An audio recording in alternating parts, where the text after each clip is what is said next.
رخشندہ تیرے حسن سے رخسار یقین ہے، رخشندہ تیرے حسن سے رخسار یقین ہے، تابندہ تیرے عشق سے ایمان کی جبی ہے، چمکا ہے تیری ذات سے انسان کا مقدر، تو خاتم کونین کا رخشندگی ہے، تو خاتم کونین کا رخشندگی ہے۔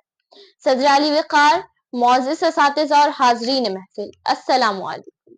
سیرت النبی صلی اللہ علیہ وسلم کی اس بابرکت اور یادگار محفل میں اس معزز ایوان کے سامنے مجھے اپنے جن خیالات کا اظہار کرنا ہے، اس کا موضوع ہے حضور اکرم صلی اللہ علیہ وسلم بحیثیت معلم۔ صدر علی وقار، حضور اکرم صلی اللہ علیہ وسلم تاجدار عرب و عجم، فخر موجودات، سرور کائنات صلی اللہ علیہ وسلم اس تاریخ عالم کی وہ عظیم ترین ہستی ہے جن کی مثال کرۂ ارض پر کہیں نظر نہیں آتی۔ آپ تمام انبیاء علیہ السلام کی طویل فہرست کا مطلع بھی تھے اور مقطع بھی، اول بھی تھے اور آخر بھی۔ آپ نے بنی نوع انسان کی ہدایت و رہنمائی کے لیے زندگی کا جو نظام پیش کیا وہ پریشان و گماں انسانیت کی رگوں میں یوں اتر گیا جس طرح باد سحرگاہی کی نمی شاخ گل کے ریشے ریشے میں سما جاتی ہے۔ اس کی وجہ یہ تھی کہ نبی کی تعلیم دیگر مصلحین سے ہمیشہ مختلف رہی ہے۔ فلسفیوں کا عقل کے بلبوتے پر ٹامک ٹوئیاں مارتے رہنا، شعراء کا خیالات کے تانے بانے بونتے رہنا، مادہ پرستوں کا ضروریات جسم کو منتہائے مقصود سمجھتے رہنا۔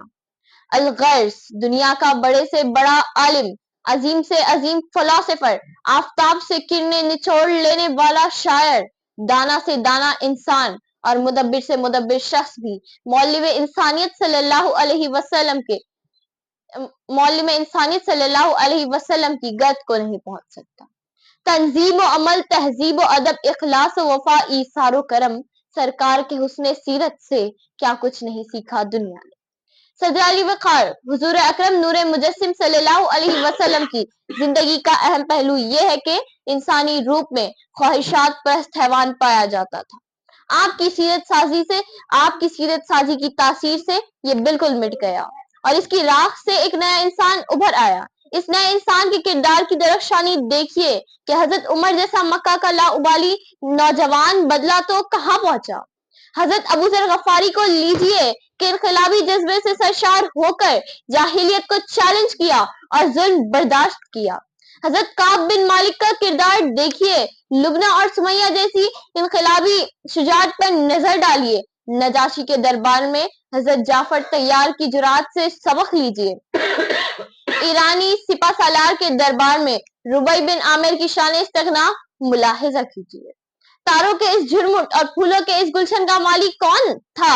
کس نے ذروں کو اٹھایا اور صحرا کر دیا؟ کس نے ذروں کو اٹھایا اور صحرا کر دیا؟ کس نے قطروں کو ملایا اور دریا کر دیا؟ کس کی حکمت نے کیا یتیموں کو در یتیم اور غلاموں کو زمانے بھر کا مولا کر دیا صدر علی وقار، حضور اکرم صلی اللہ علیہ وسلم نے باہر کے نظام کے ساتھ ساتھ انسانی قلب و ذہن کو بدلا۔ شرف انسانیت کی انہی حامل مقدس اینٹوں سے ایک ایسے معاشرے کی عمارت استوار ہوئی جس کے اثر نفوذ کے تحت عوامی زندگی میں ہر طرف ایمان و عمل، صدق و اخلاص، عدل و انصاف اور جہاد و استجاہت لین دین میں نظر آنے لگا۔ اگر بندش شراب کی منادی ہوئی تو ہونٹوں سے لگے ہوئے پیالے فوراً الگ ہو گئے۔ عورتوں کو سر ڈھانپنے کا حکم ملا تو فوراً اس کی تعمیل ہو گئی۔ جہاد کے لیے پکارا تو نوعمر لڑکے تک بھی ایڑیوں پر کھڑے ہو کر اسلامی لشکر میں شامل ہونے کی آرزو کرنے لگے۔ چندہ جمع کیا گیا تو گھروں کی کل کائنات بلکہ حضرت عثمان غنی جیسے بڑے تاجروں نے سامان کے لدے ہوئے اونٹوں کی قطاریں لا کر کھڑی کر دی۔ طیبہ کے تاجدار نے دی زندگی